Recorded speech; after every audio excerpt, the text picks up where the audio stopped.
बानो कहती थी हम अक्सर उन लोगों को तलाश करते हैं जिनसे हम मोहब्बत करते हैं और उनसे बेखबर रहते हैं जो हमसे मोहब्बत करते हैं। किसी की बदतमीज़ी से मत घबराएं, वो बस अपना तारुफ करवाते हैं।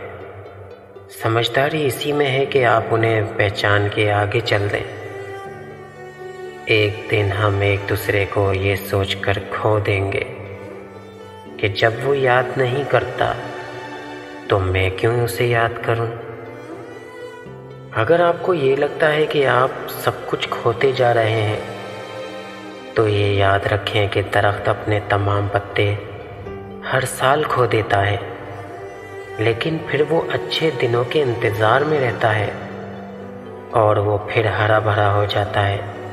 बस अल्लाह पर भरोसा रखें, सब ठीक हो जाता है।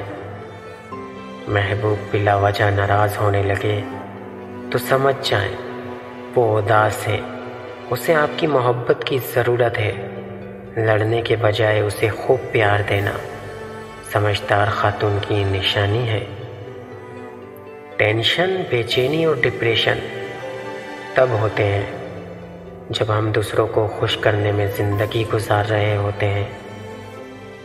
मर्द की खूबसूरती उसकी शक्ल में नहीं, उसके अल्फाज में होती है। अगर उसके अल्फाज बदसूरत हों तो अच्छा खासा दिखने वाला मर्द भी बदसूरत लगने लगता है। गम की एक बड़ी खूबी ये भी है कि ये इंसान को नरम कर देता है और अपने हकीकी खालिक, राज़िक और मालिक के करीब कर देता है। लोगों को जज करना छोड़ दो, तुम नहीं जानते कोई अपने अंदर कैसी जंग लड़ रहा है। इंसान गम की कैफियत से बाहर कभी नहीं निकलता।